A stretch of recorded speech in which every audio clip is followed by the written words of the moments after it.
Fàájì la wà. Ó tóbi Ọlọ́run bàbá àgbà o, ayé ò gbà ó fọ́run ṣe ibùgbé, ọ̀run ò gbà ó fàyè ṣàpótí sẹ́. Ọlọ́run tó tóbi, Ọlọ́run bàbá àgbà o, Ọlọ́run tó tóbi, Ọlọ́run bàbá àgbà, ayé ò gbà ó fọ́run ṣe ibùgbé, ọ̀run ò gbà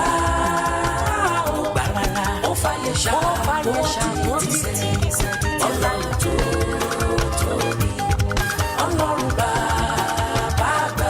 Ọlọ́run tó tóbi nìyẹn. Tó tóbi ni Kábíyèsí Elédùmarè. bàbá àgbà o, ayé ò gbà rárá o, ó fọ́run ṣe. Ladies and gentlemen, Ọ̀run ò gbà rárá o, a tún ti káàbọ̀ sórí ètò lọ́jọ́ tòní. ó ti sẹ́. Ọlọ́run tó tóbi ni Lórúkọ láwọn ọba náà ni mò ń kí wa káàbọ̀ nírọ̀lẹ́ tòní. Ọlọ́run Agbami fàájì lẹ́tò. tó Ebariba. Ètò lágbàmí fàájì. Àwọn tèmi tó ń wò wá ní Facebook, wọ́n ní àlàyé standing ló bá dé lọ́jọ́ tòní. Simply because swagger tó ń bẹ lára mi yàtọ̀ sí ti wèrè. Okay. Lórúkọ Ọlọ́run ọba ni mò ń kí wa káàbọ̀. Ọlọ́run tó tọ́ sánmọ̀ bí ẹni tẹ́ni.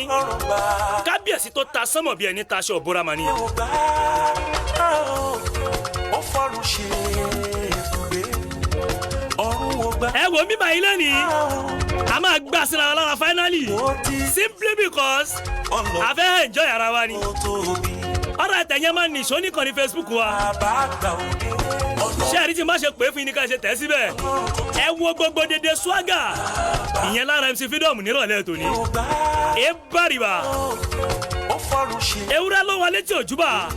Ó dẹran àmúso ni. gbà Àgùntàn tó wọlé tí òjúbà. Ó máa dẹran àmúbọ̀rìṣà. Ladies and gentlemen, Ọlọ́run èmi júbà. Lẹ́yìn tí mo ti júbà Ọlọ́run ọba mi Àláwùrábí, mo júbà àwọn àgbààgbà.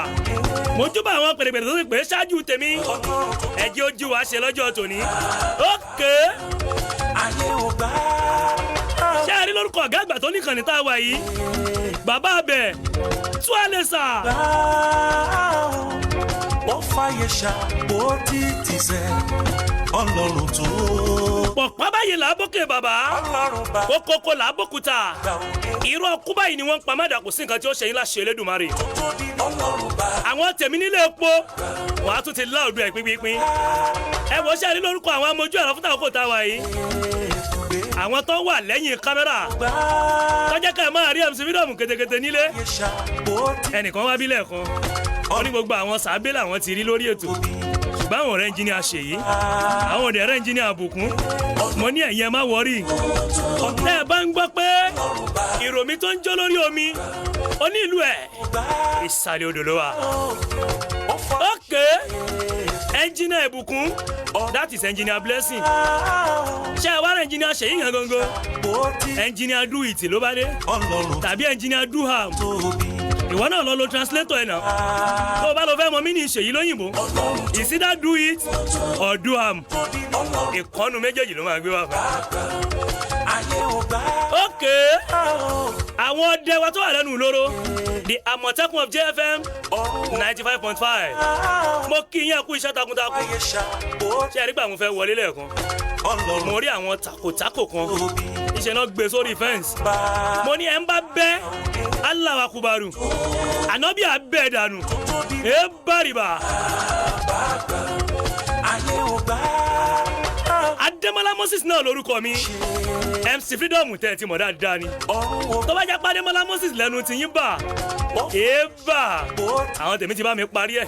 Tó Ọlọ́run bá láì jẹ́ MC Freedom lẹ́nu ti yín bà sà. Kò Ọlọ́run sí ìtẹ́pè tẹ́pè. bàbá àgbà o, Tọ́rọ mi ẹ̀kọ́ náà ni. Wọ́n tiẹ̀ tún pè mí ní Mr. Koko. Ẹ̀yin lẹ mọ̀ ókè náà. ayé ò gbà Ṣé ẹ rí tẹ́ ẹ bá fẹ́ wò wá ní ìkànnì Facebook? ó fọ́run ṣe Mo ṣẹ̀ṣẹ̀ kó àwọn chain kan wọlé.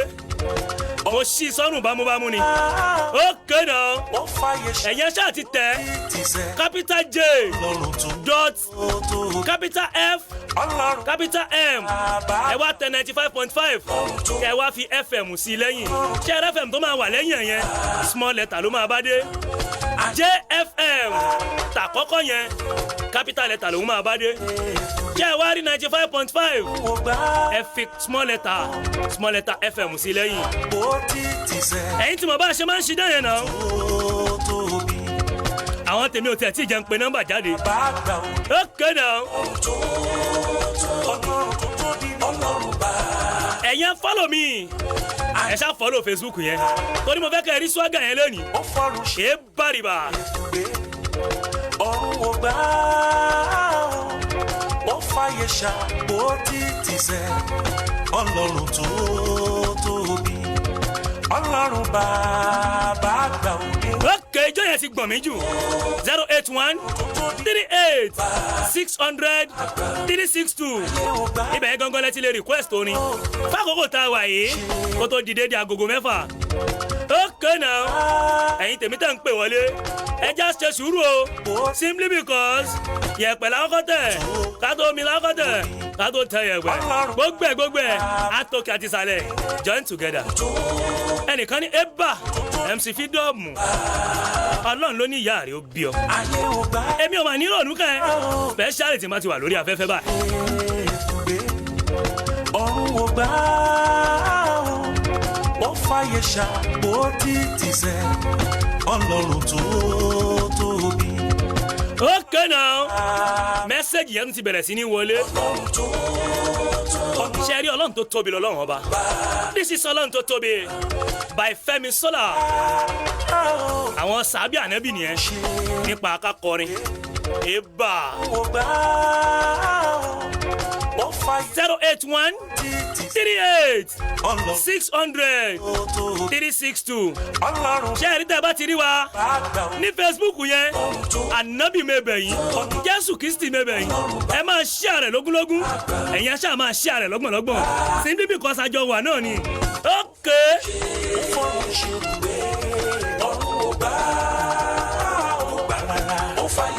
mi ìfẹ́ fàkókò ṣòfò ẹ jẹ́ kí n wọlé pẹ̀lẹ́lẹ́ kọ́sítọ́mà dáadáa ni Mr Glorious láti ìlú Ayétòrò òkè láti Ayétòrò Ṣakínbí play me Ayéfẹ́lẹ́ Ẹkúndayọ̀ 2 Ayéfẹ́lẹ́ Ẹkúndayọ̀ 2 òkè Ayéfẹ́lẹ́ Ẹkúndayọ̀ máa wọlé. ó fàyè ṣàpò títí sẹ́ ọlọ́run tó tóbi ni ọlọ́run bàbá àgbà òde ọ̀tọ̀ọ̀dọ̀. Aha!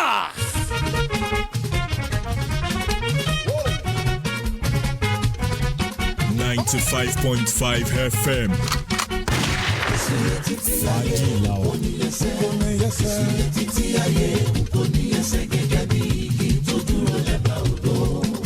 Eba! Ọmọ yìí ká yìí ń kọrin.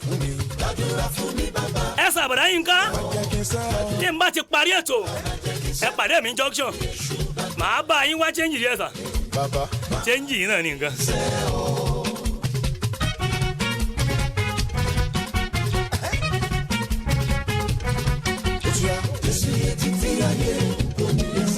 ṣé ẹ rí sísítẹ̀mù tí mo fi ń jó ó ní agbára sà ẹ gbàgbé ìwéré rẹ̀ kọ́ńfàmù ní àpá àti wọ́n ní wọ́n pẹ́. gbàdúrà fún mi bàbá. ókè èmi kan máa ṣàbẹ̀wò sí Facebook yẹn màá ṣe é lọ sáwọn tèmi mi ì ní wá yín tì. ókè this is Ẹkúndayọ̀ mo gba sí Glorious lára finally. kémi máa bọ̀ mo ti dé bàbá jọmọ jẹ káyé bá kádàrá mi dá o. bàbá ṣe eba ìfẹ̀lẹ̀ pé kémi máa bọ̀ mo ti dé bàbá jọmọ jẹ káyé bá kádàrá mi dá o. wá sọ pé àfọyẹ́ ní àpàjẹ́ bá bẹ̀rù gangan kò sí ohun ẹ̀rù kan láyéláyé iná tí jókòó lẹ́sùn mọ́ òkun lẹ́sùn tí bíbí gbogbo lẹ̀ mo rọ̀ mọ́ àgbélébùú mo rọ̀ mọ́ bàbá mo ká ohun gbogbo sáà.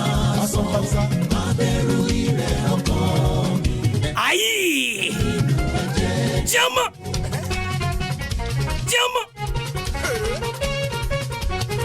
Ẹ wo bí báyìí.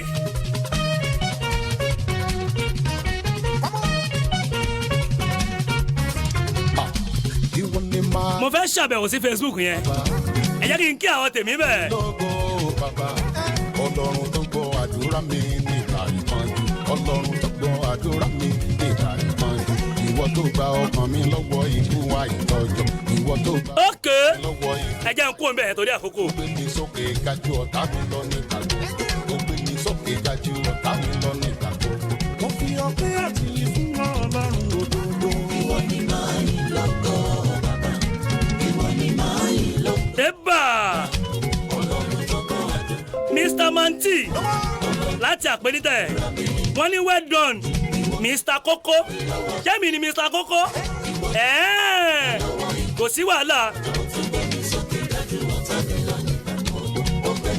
ó dẹ̀ kí n ṣèkà fún màá ẹni ṣá bọ̀ mi ìmọ̀ bóyá kò lóògùn ó dẹ̀ lè lọ ní Kùránì bẹ́ẹ̀. Ìwọ tó gba ọkàn mi. ókè wọ́n ní kí n play àwọn ní igi arúwé kò sí wàhálà Gbé mi sókè gájú ẹni tó bẹ́gi lórí igi máa rúwé o bọ̀ kígi tó lè rúwé ó dìgbà tó jò bá dé kẹ̀ ó pọ̀.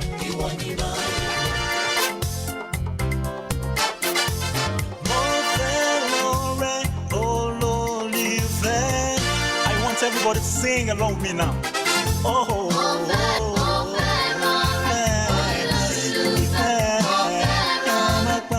95.5 FM. Fàájì Lawa. Hey, give me my lover. Hey, make I take a fire. Hey, like a father. Olólùfẹ́ mi. Olólùfẹ́ mi. Olólùfẹ́ mi. Ayé má gbọ́nà ìfẹ́ mi. Eba. I will give whatever it takes. Okay. I want to know. I know what I know is more sumola. Ìkòkò tó máa jata. Wọ́n ní ìdìrí àkọ́kọ́ gbóná. Anyway, anyhow, mo ti fẹ́ olólùfẹ́ mi. Ìbẹ̀rẹ̀ kí kú ṣe. Eba. Àfẹ̀rí tó forí ti do. 081 Olólùfẹ́ mi. 38 600 362. Mo súnmọ́lá. Ìkànnì WhatsApp nìyẹn o.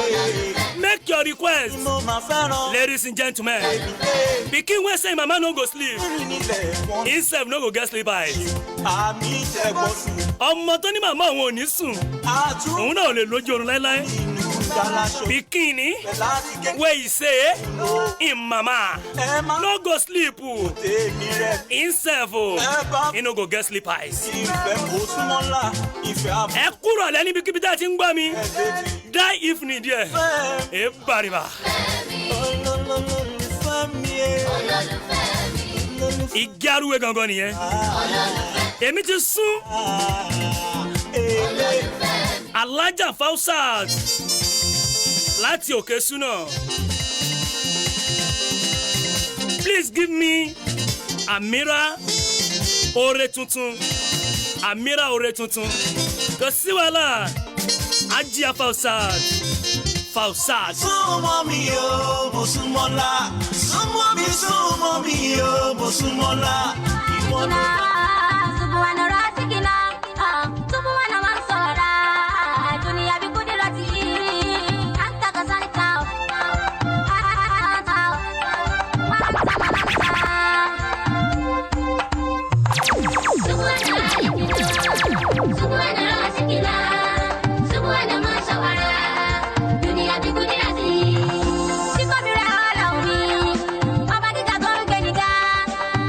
ẹ̀yin tèmi ní Facebook. Eba. Okay. Mama tún fẹ́ request in Facebook. Kò sí fọ́. Wàláì tẹ́ bá request in Facebook máa fún yín tán.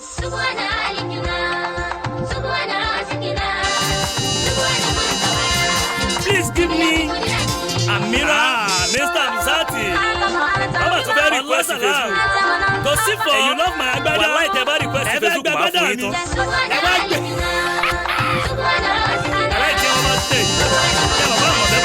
Please give me Amira Mr. Mzati. Mama tún fẹ́ request in Facebook. Kò sí fọ́. You love my agbada. Wàláì tẹ́ bá request in Facebook máa fún yín tán. Ẹ bá gbé.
máa ṣẹ́gun láṣẹ Elédùmarè lọ́la ibi tílẹ̀ ti mọ́ wá lọ́jọ́ tòní lọ́la àwọn sàábì ànábì àdúpẹ́ lọ́wọ́ Ọlọ́run.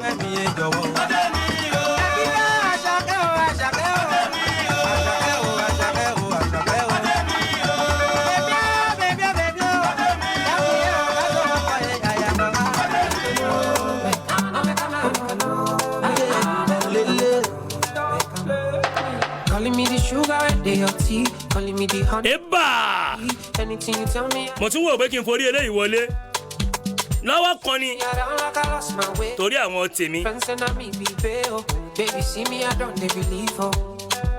Okay, my name is Bros Kenny Baba. Ẹ tún pera yín Bros. Jẹ́ mọ́ ìmọ̀ tó ń ṣe bá. Bros Kenny. Kò sí wàhálà. Okay now, my name is Bros Kenny Baba Jasper from Shaki. Please play me Gbamu Gbamu Jigi Jigi látọwọ́ Nice Àdìgún alápò méjì. Okay now, màá fún yín ní Gbamu Gbamu simply because orin Yorùbá náà ló bá dé. Àdìgún singing pàṣẹ producing òrẹ́tún ṣùgbọ́sí alápò méjì ní 16 ògbó màmá wọ gbàmúgbàmù jìgìjìgì kẹ̀kẹ́ ṣì dùn mí gbàmúgbàmù jìgìjìgì Àdìgún tẹ̀lé yé mi ọ̀rọ̀ yàbọ̀ òbí sẹ́bẹ̀ kí ọ̀rọ̀ yàbọ̀ ṣọ̀rọ̀ rẹ̀ nìkan. 95.5 FM. Bàbá ti dáhùn sí ìbéèrè. Orí mi gbé mi débi ire. Ọ̀pọ̀lá ìmọ̀lẹ́ ni ò já mọ́. Ẹlẹ́dẹ̀ mi àdọ́yọ̀. Ariwo ẹ̀ la pọ̀. Ọ̀pọ̀lá pé díẹ̀ la fi fún kọ̀sọ̀fẹ́ kọ́ ní ṣayọ̀. Fáńfáni la pòyà. Ọ̀rẹ́ máma mú yọ mo lè mí lóye. Okay now. Thank you so much. Iṣẹ́ àwọn ẹnjìníà mi ta lápá bí.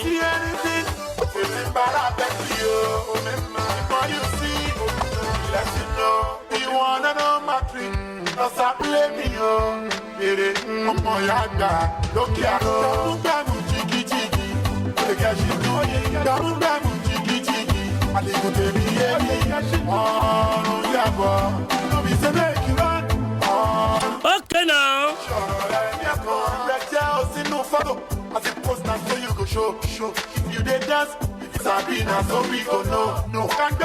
Okay now. Láti àpénítẹ̀ ìyẹn látọ̀dọ̀ ẹnjìníà kan bẹ̀ wọ́n lé ẹnjìníà làwọn wọn ò dẹ̀ forúkọ sí ó ń pẹ́ wọ́n ní kí n fún àwọn ní. àfikún ṣeré wọn alákọ̀rí bíi tiẹ̀ wọ́n tàkìtì ṣeré wọ́n rẹ̀ mí bá wọ́n lé nílé ká asán bá ń sá gbogbo ọjọ́ kejì ọjà. wọ́n ní kí n fún àwọn ní orin látọwọ́ Adégúnlé Gold orin tó kọ tó ní Bàbá Godro èmi náà fẹ́ ra Bentley bó ṣe kọ́ síbẹ̀ mo ṣe kà á yẹn kẹ́ ẹ má máa lọ wò ó pé kí ló ń ṣẹlẹ̀. ọ̀rọ̀ mi jọ bí àjọmọ̀ fáwọn tó gùn kí kọjá ewé ọ̀rọ̀ ayé mi. Okay now. mo ṣe farawé gbàmúgbàmù yìí yóò lójoro gẹ́gẹ́. màá fún yín lórí yẹn látọ̀dọ̀ Adégúnlé Gold. Àdìgún tèmi yé mi ọ̀run yàbọ̀ ẹ̀ẹ́dẹ́gbẹ̀dì sẹ́bẹ̀ ìkìlọ̀ ọ̀run yàbọ̀ ṣọ̀rọ̀ ẹ̀ nìkan olówó lólówó. ẹlẹ́rú ló lẹ́rù bójú bá fara balẹ̀ dáadáa harimu. This place is going crazy. Any sound that been made, but none is classy. Many steps have come through, but surely not like this. Yeah, this and that. Eba. 95.5 FM. Fàájì làwà. Èmi náà fẹ́ wá rédíò. Dangote lórí méjì. Bẹ́ẹ̀ gàdí bẹ́ẹ̀ gò. Ọlọ́run ọ̀run. Èmi náà fẹ́ wá bẹ́ntẹ́n. Ọ̀tẹ́dọ́lá lórí méjì. Na bẹ́ẹ̀ gàdí bẹ́ẹ̀ gò. Àfẹ́yànà. I don go wedding tire. Many Saturday you don buy. I never mind. Olúwa provide a good wo. Àwọn ẹgbẹ́ mi ń kọ́lé. Wọ́n bí mọ́lé mọ́. Èmi náà fẹ́ yayọ̀. Olúwa dá mi lóhùn o. Màmá jẹ́ kẹ́nìbọ̀dì béèrè pé mo lọ́lọ́run mi wá. Aha. Ẹ jọ̀wọ́ bàbá answer my call yìí o. Màmá jẹ́ kẹ́nìbọ̀dì ní tèmi wí kọ́ má rí tèmi sọ. Ṣé ẹ̀rẹ́ ìjìnlẹ̀ àtàjọ wà ń bí? elétí ọ̀fẹ́ ni tó o bá gbọ́ tóró lásán o ti notice simply because wọ́n sàbí gangan ni o. ok ẹ jẹ́ kí n lọ pé àwọn tèmi tó ti ń pè mí wọlé látàárọ̀ ẹ máa share rẹ̀ lógúnlógún sà ẹ máa share rẹ̀ lọ́gbọ̀nlọ́gbọ̀n.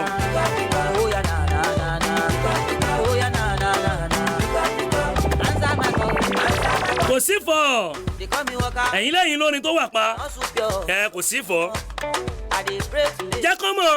Olúwa sometime mọ́ na you get all the money ẹ mọ̀ pé olówó láyé mọ́ bàbá don't leave me hanging Olúwa answer my call ni o máma jẹ́ kẹ́nìbọ̀dì béèrè bọ́lá lọ́rùn níwá o. ébà ẹ jọ̀wọ́ bàbá answer my call o ẹ jẹ́ máa lọ dáhùn tèmi eléyìí tó fẹ́ pè wọlé.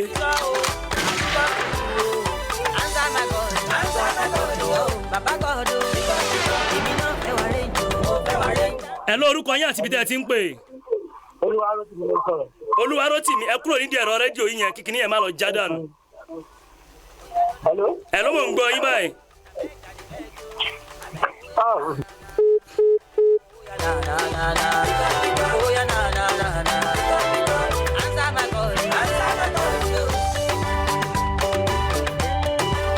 gbogbo ẹ̀yin tẹ́ ń pè mí lábẹ́ aṣọ thank you so much a lè gbé báyìí ẹ̀rọ ìbánisọ̀rọ̀ tó wọ ìkànnì yìí òun gangan ni kẹ́ ẹ pè 081 080 76 03 96 14. ẹ lórúkọ yín àti ibi tẹ́ ẹ ti ń pè wá. Ẹlẹ́rìí láti Ṣẹ̀gbẹ̀tẹ̀rí ni. ẹlẹ́rù láti Ṣẹ̀gbẹ̀tẹ̀rí kí ló ń ṣẹlẹ̀ bàbá. Kò tí yọnu rárá. bàbá kò sí wàhálà mo wà pẹ̀lú yín. Kò sí wàhálà. Ọlọ́run èmi gan mo stagger dúró tán báyìí mo gbéra tán. Mo ní kí yín. bàbá kò ní sí wàhálà ẹ ṣe orí wo ni kí n fún yín bàbá.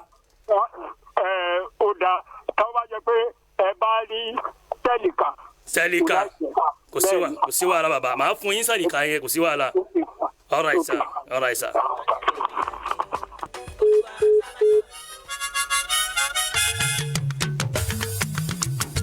sẹ́líkà yẹn nìyẹn simply because oníjẹ̀lẹ́ńkẹ́ ni ẹ ṣáà mọ àwọn mọ́tògà yẹn àwọn mọ́tògà tá a máa ń lò yẹn òun gangan ni bàbá fi wọlé kò sí wàhálà my problem dey for my back ṣé ẹ̀rẹ́ ní tó bá ń ronú pé báwo lòun ṣe máa bọ́ nínú ìṣòro gan unknowingly ó máa tún lọ bọ́ sínú ìṣòro mi ṣùgbọ́n gbàgbé ìṣòro ẹ aláyéjayé orí ẹ bó ṣe jẹ́ gangan mo sọ fún ẹ yẹn.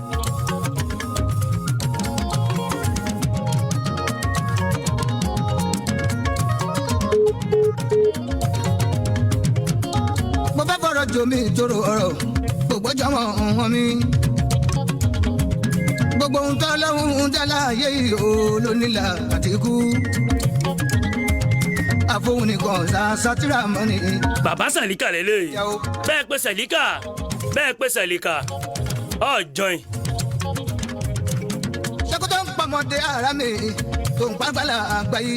ẹ máa share rẹ̀ dáadáa ní Facebook JFM ṣẹ́ẹ̀rí jẹ́ yẹn ẹ máa fi dọ́ọ̀tì sí kẹ́ ẹ tó kọ FM ẹ máa wá tẹ 95.5 ẹ máa wá fi small letter FM sí lẹ́yìn live ló máa gbé wá bẹ́ẹ̀ fún yín ìyẹn ní ìkànnì Facebook.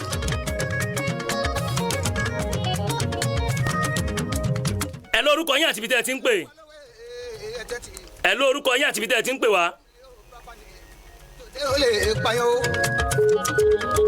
080 76 03 96 14 ìyẹn gangan ló bá dé. ọmọ àdàmọ ọmọ ara ayé àìfàìmọ̀ níṣẹ́ ni ọmọ àdàmọ ọmọ ara ayé. pàdí kan lòun fẹ́ gba nǹkan náà àwọn chain tí mo kó sọ́rùn ọmọ ara èmi tí mo wà sórí tí mo tún wà sọ́rùn. ẹ̀dá pọ̀ púpọ̀ ojú. all right ìlú lọ.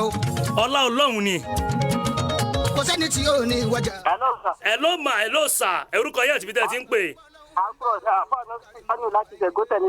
bàbá ẹ káàbọ̀ sórí ètò kí ló ń ṣẹlẹ̀ ńbẹ̀ yẹn. Dáadáa náà ni a wà nílé kéwú ní sà. ilé kéwú lẹ wà. orin wo lẹ fẹ́ kí n fún yín kí lè kéwù yẹn lè máa ró sí bẹ́ẹ̀ yẹn. nínú orin Islam àbí. bẹ́ẹ̀ ni bàbá. ok ẹ bá mi wo Sauty Arẹwà kẹjẹ ráyéwá tó gbádùn dáadáa. Sauty Arẹwà jẹ́ ráyéwá ilé tó bá gbádùn dáadáa bàbá. bẹ́ẹ̀ni. ọ̀yá ẹ̀sà iléeṣẹ́ GFM ládùúgbò bàbá. lágbára Ọlọ́run GFM ò ní bàjẹ́. àmín. akérògùn tó sì ṣe Ọlọ́run ní kí wọ́n nípa. àmín àṣẹ Èdùmàrè. MC Freedom Ọlọ́run níjà ilé ọ̀sán. ẹ bá àmín. ìlú Ṣakí náà ò ní bàjẹ́. àmín àṣẹ Èdùmàrè. ẹ bá mi kí Mọ̀nsúrà Rájí dáadáa àti Rọ́mọkẹ́ Adépọ̀jù. kò sí wàhálà màá bá yín kí wọn kò sí wàhálà. Ọlọ́run gbàdúrà gbogbo wa. àmín àṣẹ bàbá ẹ ṣé gan mo dúpẹ́ lọ́wọ́ yín sà ẹ ṣé àdúpẹ́. àmín àṣẹ ẹ ṣé gan sà. àpá àná fi dánù láti Ṣàngótẹ̀ ní Ṣakí. ó ti yé mi bàbá ẹ káàbọ̀ sà.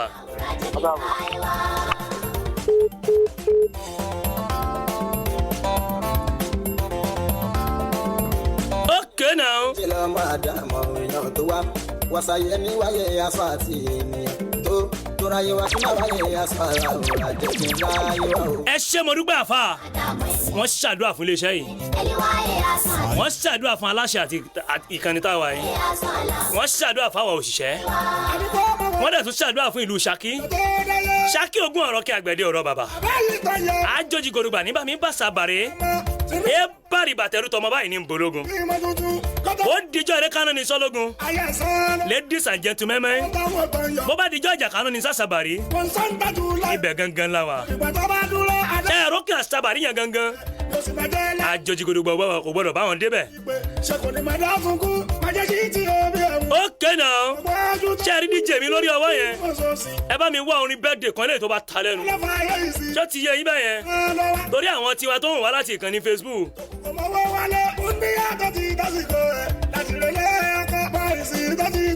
mo fẹ́ sáré ṣe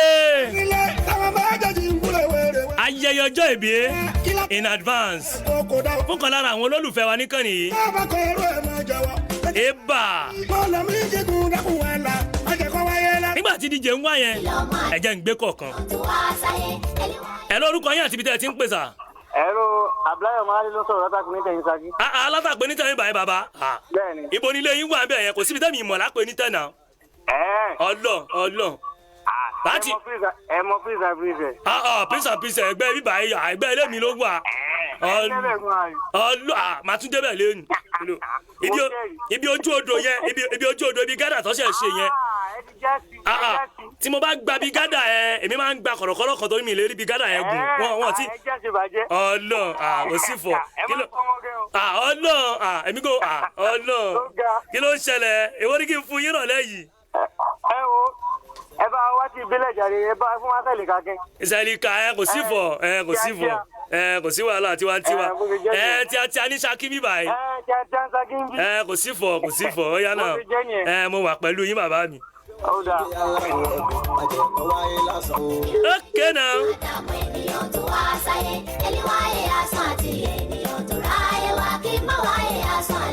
ọmọ wa dáadáa alálùbáríkà ọmọ ó máa pé ọmọ ọdún 5 ní ọ̀la ìkan lára àwọn olólùfẹ́ wa níkànnì tá a wà yìí ni happy birthday in advance.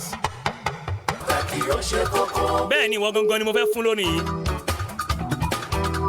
jẹ́jẹ́láyé Ismail Aremu Adélájà Ìfẹ́ Olúwa ó máa pọ́ ọmọ ọdún 5 lọ́la èébàrìbà ọmọ akínrógun ọ̀fìbẹ̀jù Lẹ́kì Kingdom ladies and gentlemen mọ́ínmọ́ín confam ní apá àti wèrè ó máa pé ọmọ ọdún 5 lọ́la láṣẹ Elédùmarè wàá máa gbọ́ mi àyúlò àyúbọ̀ báyìí lọ́wọ́ yẹnu wàá máa lọ́rẹ́ wàá máa bọ́rẹ́ ìkọ́ ìkọ́bálá ìkọ́ mi ejò lẹ́sẹ̀ ọ̀fọ̀ kọ́ ni mò ń pa sáàmù ni mò ń sọ ó wà nínú Bíbélì 121 ni ẹ máa wá kí jẹ́jẹ́láyé Ismail Aremu Adélájà Ìfẹ́ Olúwa ẹ̀mí ẹ̀ á ṣe ọ̀pọ̀ ọdún happy birthday in advance ọmọ akínrógun ọ̀fìbẹ̀jù Lẹ́kì Kingdom ọmọ alájà Bílékèso ọmọ wọnú ọlá ògangan ló máa ṣayẹyẹ ọjọ́ ìbí yẹn lọ́la ẹjẹ́ àpàdé ńbẹ̀ ẹjẹ́ àpàdé lẹ́kọ̀ọ́ a máa pàdé lórí omi ẹjẹ́ lọ ṣayẹyẹ ọjọ́ ìbí ìyẹn ọjọ́ ìbí Ìfẹ́ Olúwa Jẹ́jẹ́láyé Ismail bó ṣe jẹ́ gangan nìyẹn o èmi ò ṣòfófó nǹkan tó jù mí rí ni mo sọ. ébà. ọjọ́ ìbí ṣe pàtàkì ó ṣe kókó. ẹ lórúkọ yín àti ibi tẹ́ ẹ ti ń pè. Hello, mọ́mí Zinat ló ń sọ̀rọ̀ láti Orogun. láti. Orogun ní Ṣakí. láti Orogun ní Ṣakí màmá kí ló ń ṣẹlẹ̀ náà ṣáájẹ́ wálé ni. wàhálà. kò sí wàhálà. ẹnu gbẹ díẹ̀ o. ẹnu gbẹ díẹ̀. ẹnu gbẹ ṣé kì í sáré fún yín lóògùn kan. oògùn ẹ fún wa. oògùn eléyìí tẹ́ bá ti lè lò ebi ò ní pa yín mọ́ láéláé o. ok o. oògùn tẹ́lẹ̀ fẹ́ gbà ó dẹ̀ wà expensive gan.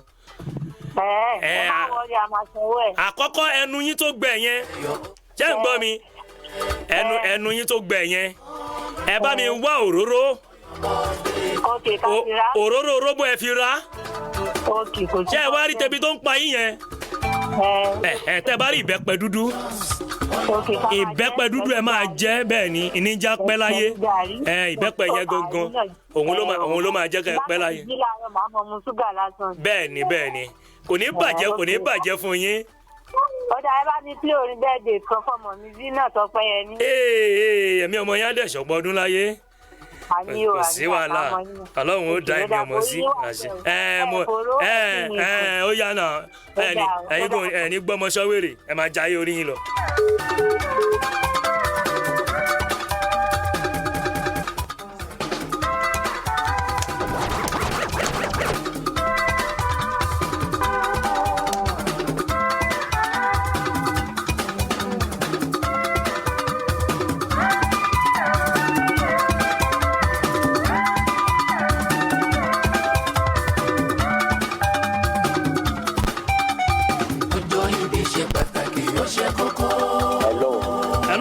àti ibi tẹ́ ẹ ti ń pè. ní Ṣakí ni a ti ń pè. Ṣakí lẹ ti ń pè ládùúgbò òbòsà. nísàlẹ̀ àbòdò. ìsàlẹ̀ àbòdò. ókè náà ẹ káàbọ̀ sórí ètò agbami fàájì ni sà. pàṣọ ní bá a bèbè. pàṣọ kò sí wàhálà màá fún yín ní pàṣọ lọ́wọ́ kan bẹ́ẹ̀ yẹn simply because mo gbádùn yín sà ohun lẹ̀ tẹ́ fi fún mi yẹn àdúgbò bo lẹ wà ṣẹ́ wà lágbo fàájì ni. no. ibo lẹ wá. kò sí fọ máa ṣe fàájì lọ sà mo wà pẹ̀lú yín màá fún yín pàṣọ yẹn lọ́wọ́ kan báyìí. Àlàbí ọjọ́ yẹn máa rí o Pasuma ṣùgbọ́n láti wọ́n ti rò pé pẹ̀lú ni kò lè bá wọn gé ní ọmọ ò padà ẹni tí wọ́n gbọ́ wọ́n sọ̀rọ̀ pé ọmọ ọ̀nà. Àlàbí ọjọ́ yẹn máa rí o Pasuma ṣùgbọ́n láti wọ́n ti rò pé pẹ̀lú ni kò lè bá wọn gé ní ọmọ ò padà ẹni táyé bá wọn sọ̀rọ̀ pé ọmọ wa ni.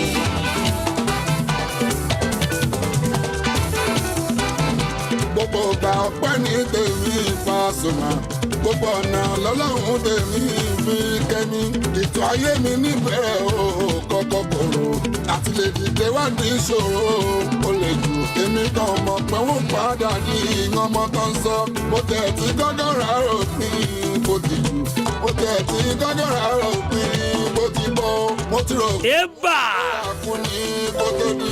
MC Freedom ọjọ́ yẹn máa rí o Alábí èmi gan máa ṣe orin simply because tó bá fi lè mú Pàṣọ tó kọrin tó mú Saheed tó kọrin tó mú Sẹ̀lẹ̀kà kó kọrin tó dẹ̀ mú Engineer Ṣèyí náà táwọn náà máa ń rap ìyẹn ní show ìyẹn ní request show lálẹ́ alẹ́ àwọn náà máa ń rap kí ló bá dé MC Freedom gan ò ní lè kọrin okay now màá kàn fún wa ní instrumental àwọn tó bá pè wọlé ẹ máa kọrin sábẹ́ instrumental yẹn bá a ṣe máa ṣe nìyẹn mò ń bọ̀ mí tí ì débẹ̀ yẹn o. ẹ lórúkọ yẹn àti ibi tẹ́ ẹ ti ń pè ẹ sà. tuale. àwọn ọmọ ìyá mi. ọmọ màdàmú kẹ. orí ẹ wà bẹ́ẹ̀. àlàyé mi. Ọlọ́run mọ̀ máa ń fọ́ fún ọmọ báyìí lẹ́fi dè ní sẹ́. Wà. Àmì àṣẹ Èdùmàrè aláìmí wà ṣé ibo ló wà. Mo wà lórí ni. Wo sórí mọ́tò kan tó ń bọ̀ yẹn sáré síwájú ẹ̀ kò sí kọ́ńtà tó máa ṣe fún ẹ. Mo gẹ́ ọlọ́.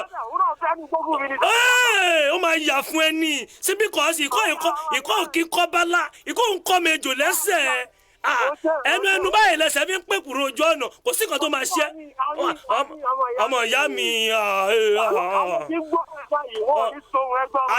àmì àbọ̀ bọ́ì láti mo fẹ́ fún bọ̀ bọ̀ àmì ẹ bà ọmọ ìyá mi tí bá ti kú lórí ètò máa ṣá ẹ bà àmì àṣedùmarè àmì bọ̀bọ̀ ẹ̀ ọmọ àjẹta ẹ ló ń sọ̀rọ̀. ọmọ àjẹ ó pọ̀ gan ọmọ àjẹgbá ayé láti Ṣakí wàá já èèyàn pẹ́ láṣẹ Elédùmarè Ọlọ́run.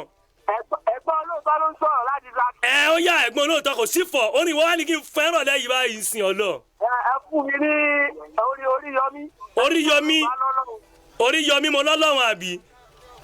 mo lọ́lọ́run. kò sí wàhálà màá tẹ̀sí ẹ lára tẹ̀rẹ̀ tó bá ń gbọ́ tẹ̀ sójú ẹ̀ ṣàrà tẹ̀ sójú ó yá náà.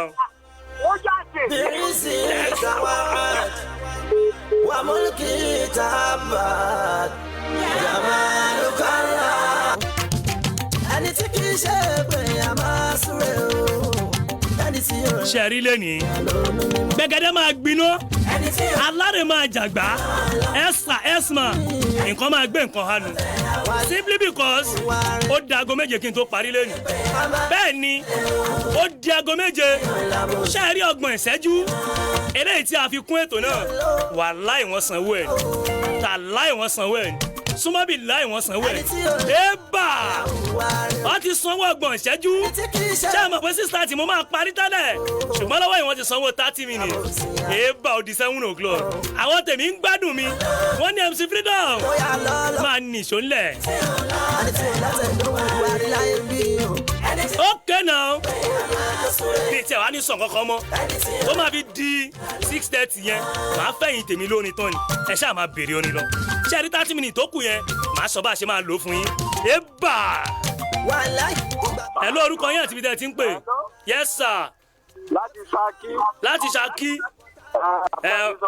ó yá náà bàbá. ẹ fún mi ní orin Ṣèyí tó bá wà pa. Ṣèyí wo ni yẹ. mo rí Ṣèyí latest tó wà pa nísẹ̀yìn báyìí. nísẹ̀yìn. nísẹ̀yìn báwo. nísẹ̀yìn Yorùbá lẹ lọ lò bàbá ẹ wà ẹ máa ní sùúrù o ó yẹ yín ẹ̀yin gan ó ti pọ̀ bẹ́ẹ̀ yẹn bọ̀ kò sí fún àjọgbà náà ni ẹ máa fún yín Ṣèyí nísẹ̀yìn ó yá náà. Saheed Òṣùpá tó bá mé ṣe ìyẹn náà wà kò sí fọ ó yá náà. ọmọ ìyá mi ti máa ti ṣe tó máa pè é a máa pàdé ní támákì yẹn. ó yá náà. màá fún yín Saheed kan tó bá ta lẹ́nu sí kò sí fọṣẹ ọlọ. oníkọ́kọ́ yìí náà àsìkò ẹ̀dá ó ti tó ọ̀rọ̀ gbèsè ayé oníkọ́kọ́ yìí náà. ok ẹ jẹ́ ń wọ ìkànnì Facebook kí n wọ àwọn tiwa bó ṣe ń ṣẹlẹ́kẹ́jọ́ ń bẹ̀. 95.5 FM. ọ̀rọ̀ gbèsè ayé. ẹ jẹ́ ń lọ WhatsApp náà kí n mú ẹyọ kan tàbí méjì. ẹ̀dá bá ti tó tán ọ̀rọ̀ gbèsè ayé àwọn jọ bí iná. àsìkò ẹ̀dá bá ti tó tán ọ̀rọ̀ gbèsè ayé àwọn jọ bí iná. kó o mọ̀ náà bó ṣe là tó lù ìgbésí ayé wọ́n wá máa wá wá wí. tòun ò mọ̀ náà bó ṣe là tó lù ìgbésí ayé wọ́n wá máa wá wá wí. Òṣùpá èmi lọ́la àná èmi ló bò ọ̀la. ló bọ̀ ọ̀la lójú. èmi lọ́la àná èmi ló bò ọ̀la. ló bọ̀ ọ̀la lójú. Saidi èmi lọ́la àná èmi ló bò ọ̀la ló bọ̀ ọ̀la lójú. ok èmi lọ́la àná èmi ló. hello my friend. ló bọ̀ ọ̀la lójú. eba wàhálà ìsọ̀dí kàlà o mo wà pẹ̀lú ẹ̀. from Ṣakí àwọn tí Harmony Assembly ìyẹn nísàlẹ̀ Tábà please play me Wasiu Ayinde legacy látọ̀ Wasiu Ayinde kò sí wàhálà tèmi ń tiẹ̀ ní tòótọ́ olólùfẹ́ mi ọ̀wọ́n ìbà. ṣé ibẹ̀ ní ṣe wá rí nǹkan ẹ̀ ò sí mi ìgbìyànjú ó à ń tẹ̀síwájú sí i pé kọ́lá mọ́lẹ́ dá. èmi lọ́la àná èmi ló bò ọ̀la ló bò ọ̀la lójú. mọ́mọ́ ní máa ṣàpọ́nra sí i kò bá wà. all right now. ìlórí rẹ̀ sì kò jọra wọn. ó wáyà o.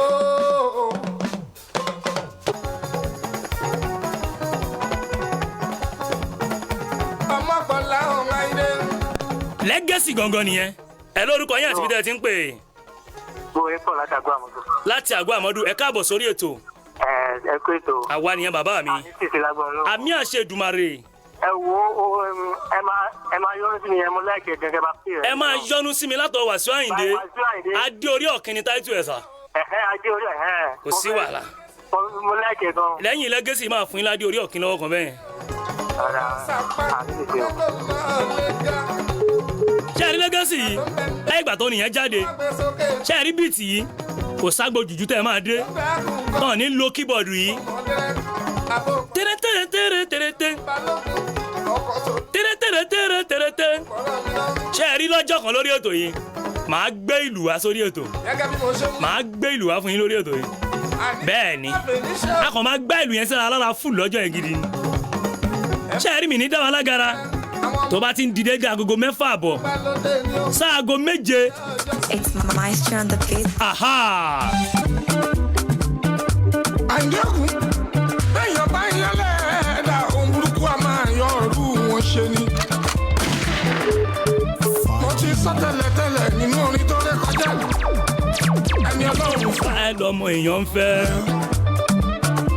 Ẹ máa yọ́nú sí mi. àgbàtọ̀mọdé Ẹ máa yọ́nú sí mi. ọkùnrin tóbìnrin ẹ yọ́nú sí mi. Ẹni bá yọ́nú sí mi. Ṣọ́jú. Ìyọ́nú Ọlọ́run ọba. Ìyọ́nú Ọlọ́run ọba. Ìyọ́nú Ọlọ́run ọba. Ìyọ́nú ọlọ́run ọba. Ìyọ́nú ọlọ́run ọba òun lẹ́ ó máa rí. Mo ní ẹ̀ máa Máa yọ́nú sí mi. ọkùnrin ẹ Yọ́nú sí mi. Obìnrin ẹ yọ́nú sí mi. gbogbo ẹni Ní bá ń yọ́nú sí mi. ó ṣọ́jú. Ìyọ́nú ọlọ́run ọba. Ìyọ́nú ọlọ́run ọba. Ìyọ́nú ọlọ́run ọba. Ìyọ́nú ọlọ́run ọba. Ìyọ́nú ọlọ́run ọba òun lẹ́ ó máa rí. Àánú mo rí gbà. Adé orí ọ̀kìn. Okay now. My name is Atolagbe Sodiq. Please, I want you to play me Malaika Superstar. Malaika Superstar. Okay. Kí má dẹ́ ṣe mí mọ̀ ọ́n ṣe àdórí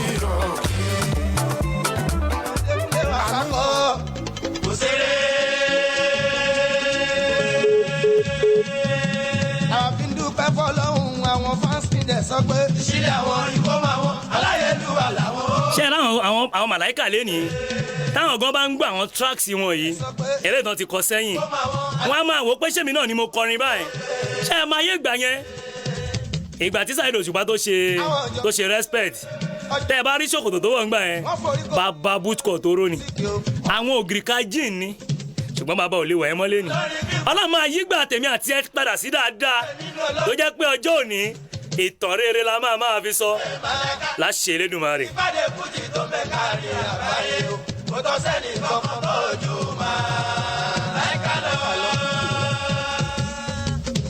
ọ̀jọ̀gbọ́n ayé o wọ́n foríkorí lórí mísíkì òun.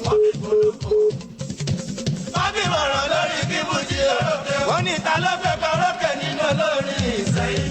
àní pé wọ́n panu fọwọ́ sọ pé màláìka ni àti ìpàdé fújì tó fẹ́ kárí. Thank you so much. ẹ̀yin tèmi lórí WhatsApp. ẹ lórúkọ yẹn ti fi tẹ̀lé ń pèsè. ṣé ẹ rí lọ́jọ́ Madina èrè ẹ káàbọ̀ màmá. àwa nìyẹn ètò ní ma. Thank you so much. ẹ̀yin tèmi lórí WhatsApp. ẹ lórúkọ yẹn ti fi tẹ̀lé ń pèsè. ṣé ẹ rí lọ́jọ́ Madina èrè ẹ káàbọ̀ màmá. àwa nìyẹn ètò ní ma. Thank you so much. ẹ̀yin tèmi lórí WhatsApp. ẹ lórúkọ yẹn ti fi tẹ̀lé ń pèsè. ṣé ẹ rí lọ́jọ́ Madina èrè ẹ káàbọ̀ màmá. àwa nìyẹn ètò ní ma. Thank you so much. ẹ̀yin tèmi lórí WhatsApp. ẹ lórúkọ yẹn ti fi tẹ̀lé ń pèsè. ṣé ẹ rí lọ́jọ́ Madina èrè ẹ káàbọ̀ màmá. àwa nìyẹn ètò ní ma. Thank you so much. ẹ̀yin tèmi ṣe ń gbọ́ sá. àṣà àríwá tó ń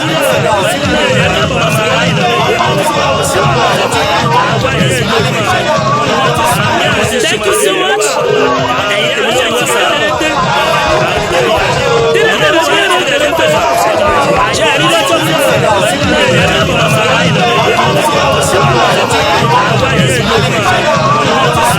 Thank you so much.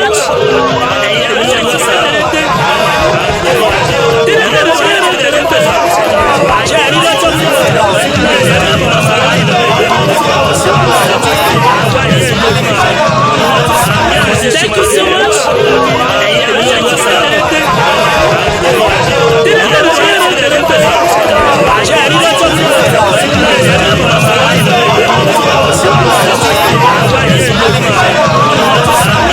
you so much. Thank you so much. Thank you so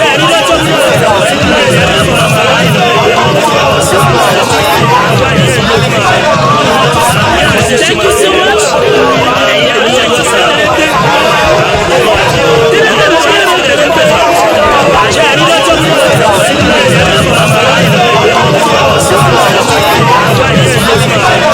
Thank you so much.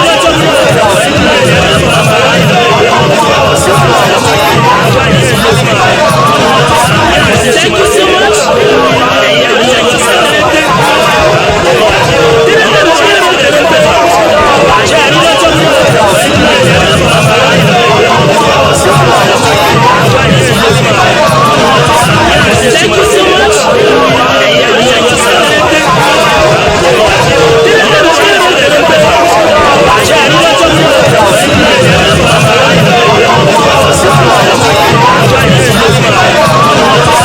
much.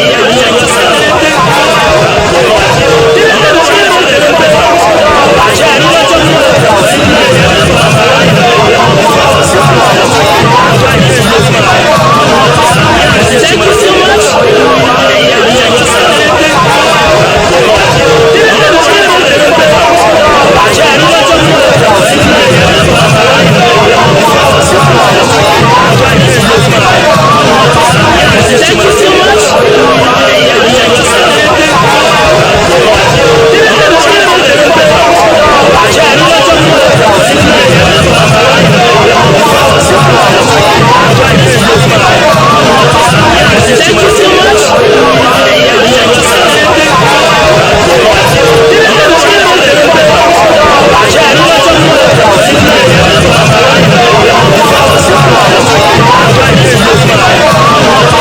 Thank you so much.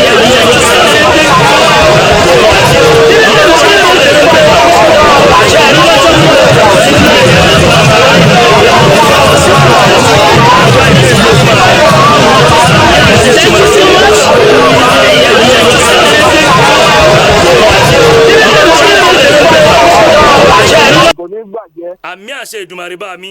ọyẹ fún mi ní náírà máa ní ká tèmi máa lára. bá mi mi ìdá ọlọ́run ẹ máa kọ́ tó ṣẹlẹ̀ màá fún yín nìkan ó ti yẹ yìí mi lè fún yín náírà máàlì ìjọba ò fàyè gba náírà máàlì yẹn lórí afẹ́fẹ́ lọ́wọ́ kan. ọlọ́run ọmọ pàdí mi ni o bọ̀ pàdí mi ni o bọ̀ ó yẹ yín èmi kò fọ́ fún un màá bá yín màá fún yín òṣùpá sáyídì mi ò ṣáìdọ́pì màá fún yín. kò sí fọ́ máa fún yín lọ́wọ́ kan lẹ́yìn eléyìí kò ní bàjẹ́. JFM láwà 95.5 ẹ̀fẹ́fẹ́ ti gbọ́ DJ mi ẹ bá mi fún ọ ní ṣáìdì òṣùpá simply because bàbá yẹn ò tí ì kọ́ ti fóun ó fọ́ fún un.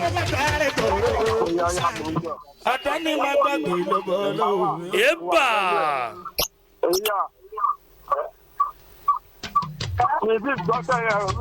Iṣẹ́ yẹn ti ń lọ bẹ́ẹ̀ yẹn o.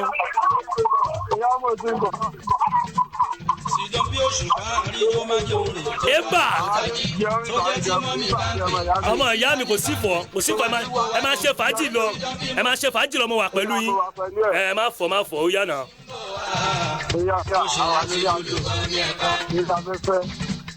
Sidon bí òṣùpá o, àríjó máa jẹun. Sidon bí màmá rẹ o, sidon bí òṣùpá, àríjó máa jẹun. Ọmọ ìyá mi máa fọ mo wà pẹ̀lú ẹ jẹ́ fẹ́ lómi láyé òye náà ọmọ ìyá mi òye jẹ́ kẹ́ lómi tún pè wọlé ó yá náà. Máa tẹ̀ sójú ẹ̀ ṣàrà lójú ọ̀tà ó yá náà. Ṣé tí wọ́n rí i pé láti gbà yẹn títí di sẹ́yìn bí mo ṣe ń dàgbà sí. Ok ó dàbí kí n má kó lábala yẹn mọ́ all right now ṣẹ́ẹ̀rí àti wà ní aago 6:30 ó kọjá ìṣẹ́jú 5 5 minutes after 6:30 rẹ́kẹ̀ eba 5 minutes after 6:30 bẹ́ẹ̀ ni bá aago tèmi ṣe rí lápá ọ̀dọ̀ mi nìyẹn Yorùbá tó kọ fún mi nìyẹn ó ní 5 minutes after 6:30 ok ṣẹ́ẹ̀rá balabi tá a wà yìí a specialize ẹ̀ fọmọ ọlọ́jọ́ ìbí ìtọ́lá ni.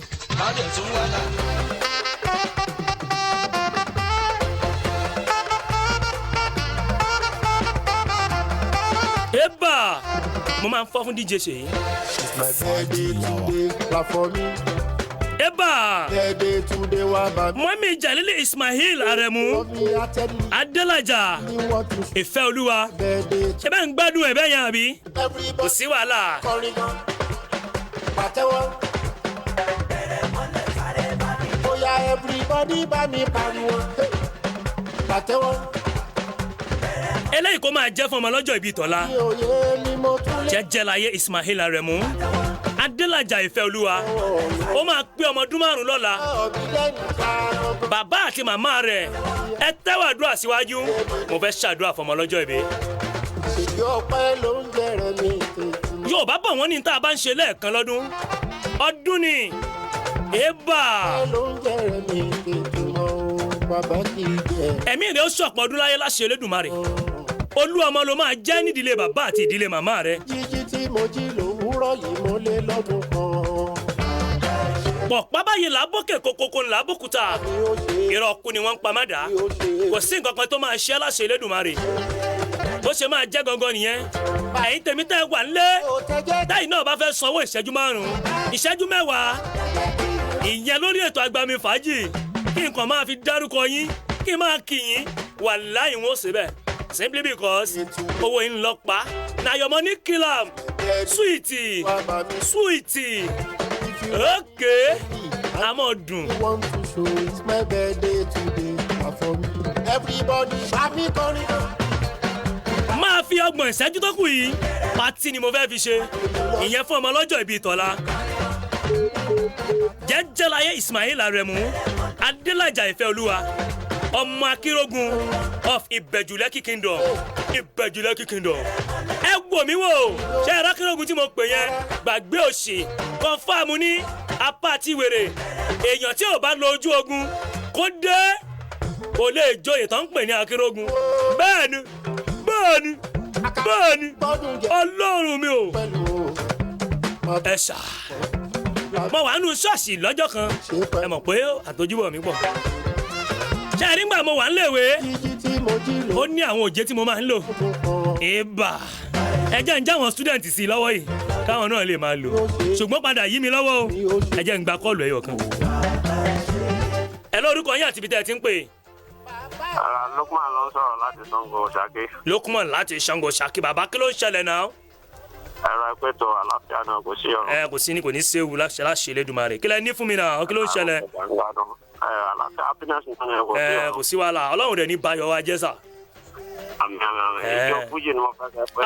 ìjọ fújì látọwọ́ Adéwálé Àyùbá pati náà ṣì ń lọ ni pati ń lọ ni kò sí wàhálà máa fún yín ó yá náà.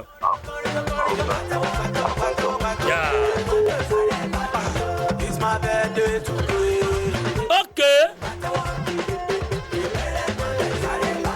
Bọ́lọ́jọ́ bí bàǹtàṣíà káwọn tó kù dúró èrò bá kọjọ lẹ́rẹ́.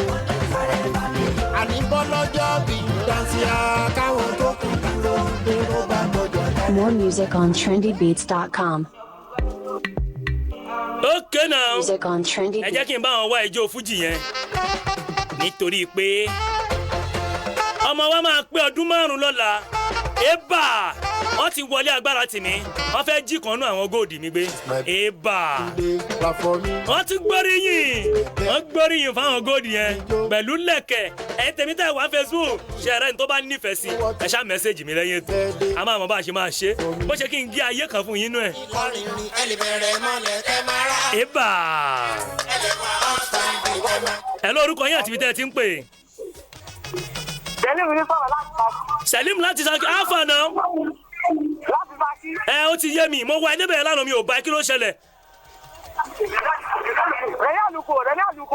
Ní sùúrù ṣó yẹ ṣọ́dá bàrà tí mo wà yìí sí wọn san owó ẹ̀ ni. Ṣó ti yẹ ṣó ń gbọ́ mi. Rẹ̀mí àlùkò láfẹ̀. Ó dà mo ti gbọ́ kó sí wàhálà máa fẹ́ràn mi. Ó dà pé eléyìí ò mọ̀ bóyá ń lọ ìbáyìí o. Àmọ́ ní sùúrù náà. Tẹ́wọ́ jó. Ìtì kó gbọ́ ó tẹ́wọ́ jó. Ìta ló gbọ́ ó tẹ́wọ́ jó. Nàìjà gbọ́ ó tẹ́wọ́ jó. Okay now. Wọ́n láwọn ò lọ́nà. Àwọn tèmi wọ́n tún pè mí. Ẹ ní dààmú láéláé. Ẹ sà èjì yín ṣe wá fẹ̀ báyìí. Eva! Ìjọ fújì lẹ́lẹ́ tí mo gbà sí yín lára. Ṣé àrí 30 minutes tẹ́lẹ̀ ìtàn ló lọ yìí? Ara àkókò yìí ni. Ìyẹn fọmọ lọ́jọ́ ìbí ìtọ́lá. Ṣé àrí tẹ́ ẹ bá ti pè mí sórí ètò? Ẹ bá mi kí ọmọ lọ́jọ́ ìbí ìtọ́lá wípé ẹ̀mí rẹ̀ yóò ṣe ọ̀pọ̀lọpọ̀ ọdún. Igba ọdún kan ni. Ìyẹn fún ìfẹ́ Olúwa. Eléyìí tó ń ṣayẹyẹ ọjọ́ ìbí rẹ̀ lọ́jọ́ tọ́lá. Tẹ́ ẹ bá pè mí ẹ bá mi kí i dáadáa. Òfin ni mo ti fi sẹ́yìn o. Tẹ́ ẹ bá pè mí ẹ bá mi kí i dáadáa. Ṣé àrí tẹ́ ẹ bá lè bá mi kọ́ ọmọ yẹn? Wàláhì tàláhì. Mo lè gba ojú yín látòrí fún. Ayé ẹ má pa kádàrá mi dà sábúrú. Ìwálé mi. Àwọn èèyàn tún pè mí látòrí fídíò kọ̀ ìyẹn ní WhatsApp. Wọ́n ṣàfẹ́ jí gòdì yìí gbé. Ẹ ṣàfẹ́ jí kíní ọrùn mi yìí gbé. Pàǹpà náà dẹ̀ ń pè é. Eba! Tí mo bá ti pè yín tẹ́ ẹ bá ti gbé. Àbí tẹ́ ẹ bá pè mí tí mo bá gbé. Ẹ bá mi kí ọmọ lọ́jọ́ ìbí. Ìyẹn ọmọ lọ́jọ́ ìbí tó máa ṣọjọ́ ìbí lọ́la. Ó máa pọ́dún 5 lọ́la. Okay. Ẹ jẹ́ ń gbé eléyìí wò. Ẹ lórúkọ yín àti ibi tẹ́ ẹ ti ń pè. Ẹ lórúkọ yín àti ibi tẹ́ ẹ ti ń pè. Sọ́jí Kàtọ́lá gbé ló ń pè láti Baki.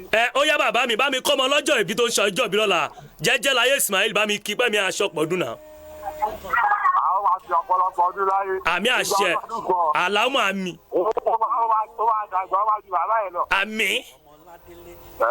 Ó yá náà ìyẹn náà tó díẹ̀ tó nù kó nìkan. Ó ní wọ́n á ní kí n fún yín bàbá mi.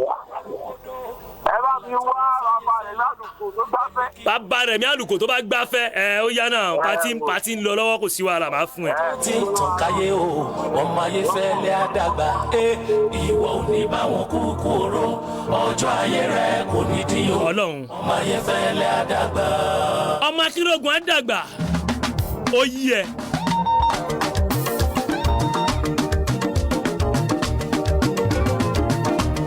Ọláyínká ṣọmọlúwàbí o, orí lóye. Ọmọ akínrógun ṣọmọlúwàbí o, orí òye. Eba!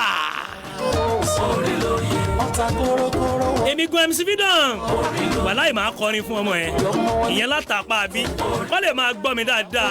Kó máa wúlò mọ̀ pé MC Freedom gan lè kọrin. Eba! All right now. Ẹ jẹ́ fáwọn tèmi ní Rẹ̀mí Àlùkò ilé tó bá talẹ̀.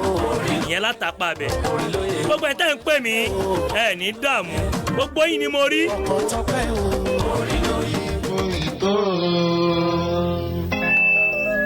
Ṣebí torí ẹ̀ náà ló yẹ ká dúpẹ́ lójoojúmọ́ àrínú ròde ẹlẹ́rù mi. Hello. Hello, aláyé MC Freedom. Ọmọ ìyá mi bà kí ló ṣẹlẹ̀ ó dẹ̀ wá ní pé kí n pàdé ẹ̀ níbẹ̀ yẹn lánàá mo dẹ̀ débẹ̀ tán wàhálà mo dúró pa mi ò rí ẹ̀ náà kí ló. ọmọ tábìlì gbé kọ wá àyànfà ló wà. ó dọ̀pù ló wà níbi Ṣàngó yẹn. má wọrí next time. ó yá náà ó yá kí ló ń ṣẹlẹ̀. ẹ̀yọ́ náà bì. ó yá ọmọ tó ń ṣe bẹ́ẹ̀ dé yìí bá mi kí pàdé mi náà jẹ́jẹ́ láyé Ismail happy birthday fún ó yá bá mi. long life and prosperity. àmì. ìgbàdún ọjọ́ kan ní fún. àmì àṣẹ Èdùmàrè. ó máa dàgbà ó máa ju bàbá ẹ̀ lọ. àmì. kò sí fún. ó yá ọ̀sàmọ̀ fẹ́mi tọ́pẹ́ nọ́tíkà ọmọ ìyá ayé. èwo nìyẹn. nọ́tíkà tọ́pẹ́. nọ́tíkà tọ́pẹ́ ó yá náà nọ́tíkà tọ́pẹ́ ó ń bọ̀ ó yá ó ń bọ̀. ẹ̀yọ́ ló ń bá ẹ sọ̀rọ̀ ẹ̀yọ́ ló ń bá ẹ sọ̀rọ̀. ó yá ìyọnu abẹ́ láti ṣẹ̀pẹ̀tẹ̀ rí mo wà pẹ̀lú ọmọ ìyá mi wàhálà ó yá náà kò ní í ṣe o bàbá mi àjọ wà náà ni. ọ̀yà náà ọ̀yà náà tọ́pẹ́ ọ̀yà rẹ̀ àjì ọ̀yà náà.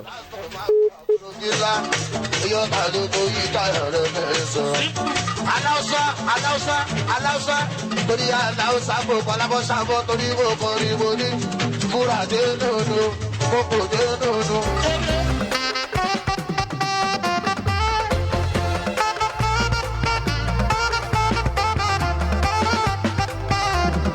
It's my birthday today, clap for me. It's my birthday today, wá bá mi jó. If you love me heartedly and you really want to show, it's my birthday today, clap for me. Everybody bá mi kọrin gan, pàtẹ́wọ́. Eba! Ẹjọ́ bí kíbi tí Monsurat Raji. Ibi tó bá wà kó máa bọ̀ ní agbára. Wàá bá mi kọrin fún ọmọ ọlọ́jọ́ ìbí. Màá fún ẹ ní ìṣẹ́jú kan. Wàá bá mi wá chẹ́ńjì díẹ̀. Monsurat Raji. Ó yá ibikíbi tó bá wà. Wàá bá mi kọrin fún ọmọ ọlọ́jọ́ ìbí. Kẹ́mi àṣọpọ̀ ọdún láyé. Bó ṣe máa jẹ́ gangan nìyẹn. Mo bẹ̀ ń ṣẹ́ nìyẹn. Monsurat Raji. Ibo lo wà lọ́wọ́ kan. Mo ń retí ẹ̀ ní agbára ń bí.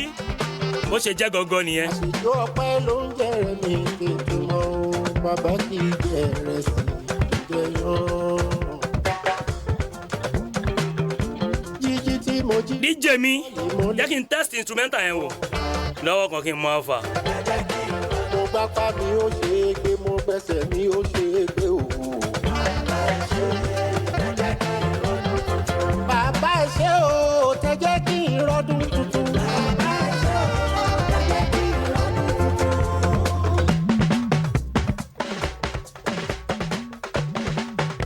My birthday today, clap for me. My birthday.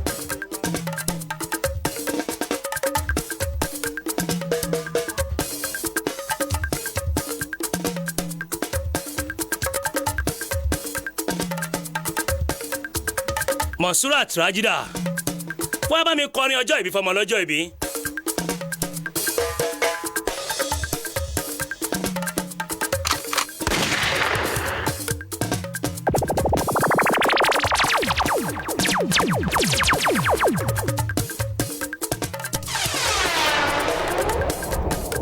Okay now.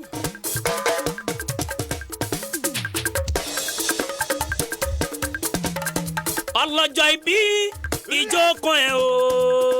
Eba. Ọlọ́jọ́ ìbí ijó kan ẹ̀ o. Ṣé kíyà kó dá wa lóhùn o. Happy birthday to you. Happy birthday to you. Happy birthday. Happy birthday. Happy birthday to you. Eba. Jẹ́jẹ́ láyé Ismaili òun ló ń ṣọjọ́ ìbí. Eba. Mo ti pe Monsurat Raji wọlé agbára. A bá mi kọrin fọ́mọ lọ́jọ́ ìbí yẹn. Jẹ́jẹ́ láyé Ismaili Àrẹ̀mú Adélàjà o. Ọmọ ìfẹ́ Olúwa. Ọmọ Akínrógun ọ̀fìbẹ̀jọ Lẹ́kì. Eba. Eba. Bọ́tà ò kì í ṣoúnjẹ ọ̀bọ. Bọ́tà ò kì í ṣoúnjẹ ọ̀bọ. Bọ̀mọ́ ìgbìyànjú náà. Fàájì làwà. Instrumental yẹn nìyẹn. Ẹ jẹ́ ń gbé kọ̀ọ̀kan lé agbára.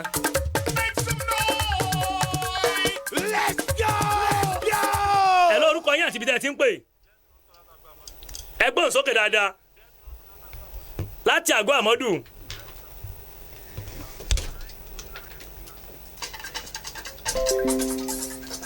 Ẹ sọ̀rọ̀ sókè dáadáa kí lẹ porúkọ yín sà. Hello. Mò ń gbọ́ yín. Àwọn tó ti lánàá ẹ dùn mí gan. Kí ni mo ṣe bàbá? Àwọn ẹ̀sọ́ ti ká lọ ọmọ fẹ́ ká lọ bá àwọn bùkárà mi tèmi tí mo rẹ̀ mú ẹ̀ tó fẹ́ láti. Ó dọ̀pù ló lọ mú ó dọ̀pù ní. Bàbá mi má bínú Ọlọ́run. Nǹkan tó. A máa kí tẹ̀síjọ́ tó bá ráyè. Kò sí wàhálà. Tábà máa lọ. Tábà máa máa lọ sí báyìí ń sìn èmi ò fẹ́ ká gbé mọ́tò lọ bẹ̀rù mi bẹ̀rù o mi mo 40 lájà ọlọ́ bàbá mi ọlọ́ dààmú bàbá mi ayé àmà da ilé ológo àwọn tèmi kọ́ ń bẹ̀. gbóríwá gbá ọmọdún tó bá lọ́sẹ̀ kan àkọ́kọ́ wàá kọ́ fẹ́yàwó ọ̀sẹ̀ kejì wàá bímọ ọ̀sẹ̀ kejì wàá ra mọ́tò ọ̀sẹ̀ tó tẹ̀lé báyìí wàá kọ́lé ni.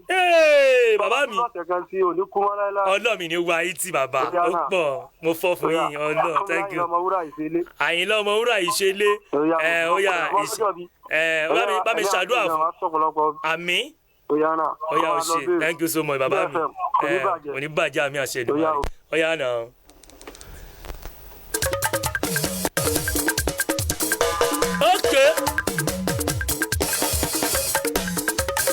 ṣé ẹ rí ohun tẹ́ ẹ máa gbọ́ ń sìn olórin tí mo fi owó pè ní ìyẹn láti ibì kan ṣá ó máa bá mi kọrin fọ́mọ lọ́jọ́ ìbí ìyẹn láàrin ìṣẹ́jú péréte ohun tẹ́ ẹ máa gbọ́ ń sìn ohun Mọ̀súrà Tìrájí ni ó yá gbóhùn sókè nílé agbára thank you welcome olórin mi o.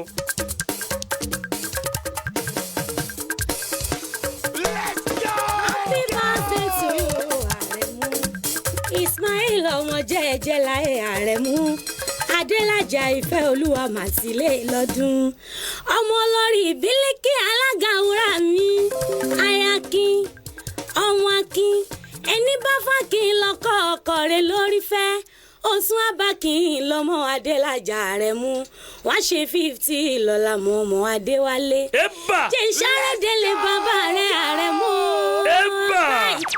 ìwọ lọmọ Ṣakí ogun ọ̀rọ̀ kí àgbẹ̀dẹ ọ̀rọ̀ bàtà káàbọ̀ àjòjì kí báwọn ga ṣàbàrí nílé fada rẹ̀ ẹ bá ń kó owó yẹn ìwọ lọmọ Akínrógun Àrẹ̀mú ẹ̀yọ́ mọ̀ ìdá àṣẹṣẹ́ mu ti wà ṣe 50 àmì àṣẹ Ṣakí nílé fada rẹ̀ ìwọ lọmọ ọmọ Ṣakí ní ẹ bèrè kó tó wọ ọmọ Ṣakí ìjókìjó tó bá dọjọ́ ogun Àrẹ̀mú Àrẹ̀mú Ismaila mi kò pẹ́ láyé wọ́n pẹ́ bí olúpẹ́pẹ́ ti rí pẹ́ ọ Àrẹ̀mú ó mà níra àmáyé o ní sanku long life and prosperity to you ọmọ Alájà Bílíkì alága wúrà o àyà olóríire tó bọ́ ọmọ olóríire àyà rẹ̀ lẹ́jọ́ ọkọ̀ làlàjà Bílíkì ẹ̀bà ọmọ Wọnúọlá olórí Alájì mi bàbá mi olówó orí mi Mọ̀súrà ẹni tó bá ń sanwó orí ẹni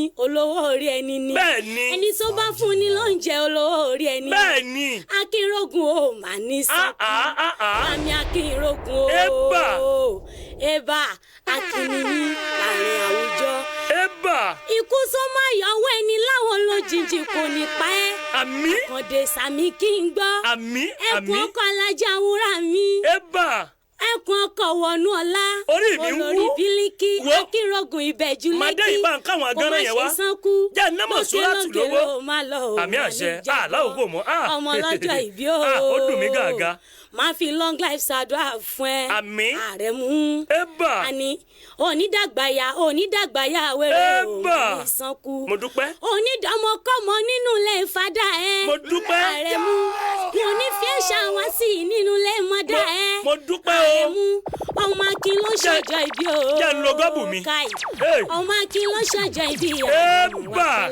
Mọ̀súrà àti tá a bá ní àtúọ̀lẹ̀ tá a bá ní àtúọ̀lẹ̀ òní já kúrò lórí ètò lọ́jọ́ tòní ó ṣe mo dúpẹ́ o gbogbo àwọn aráàlú ló gbádùn bíi kò má kó ń bẹ̀ mọ́ ni láṣẹ Elédùmarè ohùn rẹ ò ní dohùn lẹ̀ ẹ̀bà DJ bá mi gbé e sókè látọ̀dọ̀ rẹ mẹ́rin. It's my birthday today for me. Everybody happy birthday. ẹ lórúkọ yín àti ibi tẹ́ ẹ ti ń pè ẹ kúrò ní ẹ̀rọ rédíò yín sà. ẹ lórúkọ yín àti ibi tẹ́ ẹ ti ń pè wá. ọjà Ṣàngó la fi ń pè. ọjà ojú ọjà Ṣàngó bàbá. Bọ́láwà. ẹ ní ìjà wèrè sà. ajá dẹ̀ máa bugbá jẹ. kí ló ń ṣẹlẹ̀ gangan lójú ọjà bàbá. ọjà ń ta ọjà ń dùn. a dúpẹ́ lọ́wọ́ Ọlọ́run ẹ kọ́kọ́ bá mi ṣàdúrà fún ọmọ ọlọ́jọ́ bí. ẹ̀yin náà ń gbádùn lọ́jà bàbá kò ní bàjẹ́ láéláé ẹ bá ń ṣàdúrà fún ọmọ ọlọ́jọ́ bí ní ìṣẹ́jú péréte. ọmọ ọlọ́jọ́ bí. mo sọ̀pọ̀ ẹ̀ láyé. àmì àṣẹ Èdùmàrè. nínú ọlá inú ìdẹ̀ra.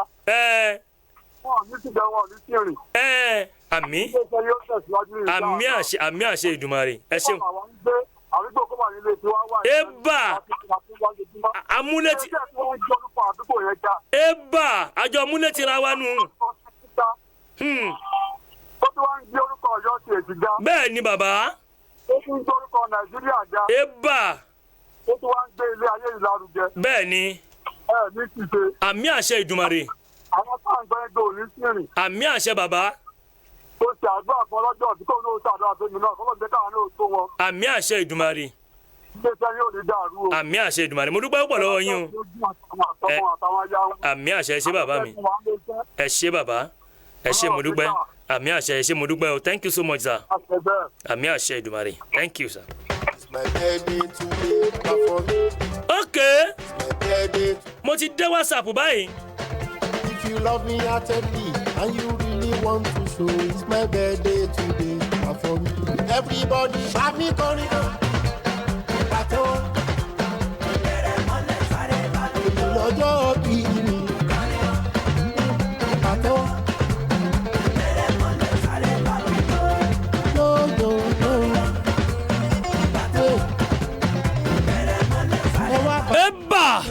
yàrá yìí tẹ̀mí tẹ̀ ń gbọ́ wa láti Pakistan ẹ tún gbọ́ wa ẹ tún wò wá ìyẹn nìkan ní Facebook wa ẹ bá mi ti dé Pakistan rí ẹ̀yin dẹ̀ ń rí mi láti Pakistan ẹ sà ẹ ní ya wèrè.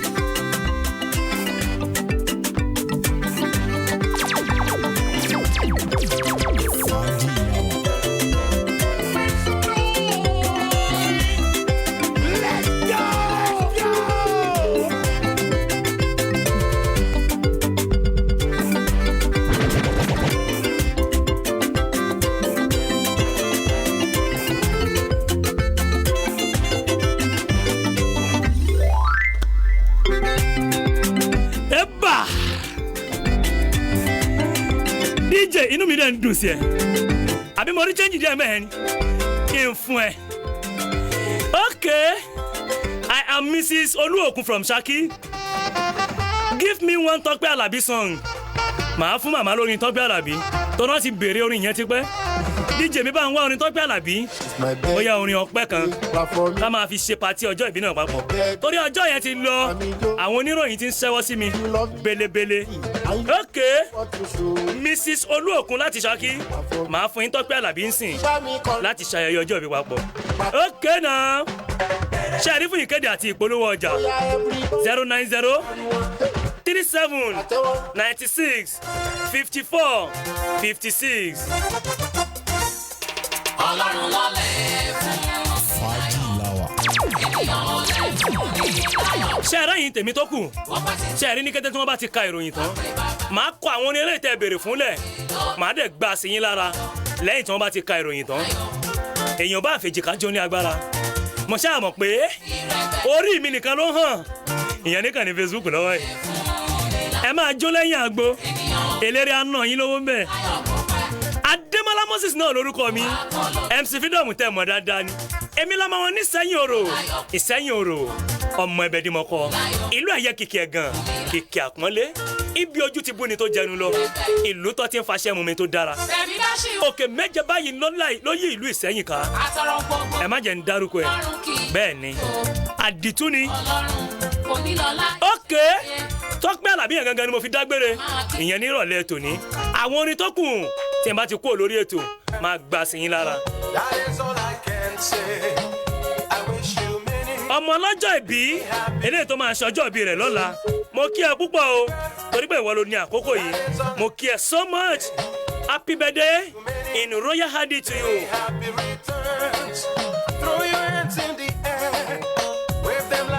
Jẹ́jẹ́láyé Ismail Aremu Adélájà Ìfẹ́ Olúwa ó máa pé ọdún 5 lọ́la ọmọ lọ́jọ́ bí ọ̀la ò ní kú mọ́jú ipa ayé ò ní ká ẹ láṣẹ Elédùmarè ọba mi títí ìrọ̀lẹ́ ọ̀la tèmi àti yóò máa pàdé ìyẹn lórí ètò Agbami Fàájì gọ́bù ojú mi ò jẹ́ ìrìnà rí yín dáadáa ṣùgbọ́n ìpàdé dọ̀la Rájí àti Rashidat wọ́n ti wá bí wọ́n fẹ́ kárò. Okay now, thank you so much. God bless you all. I wish you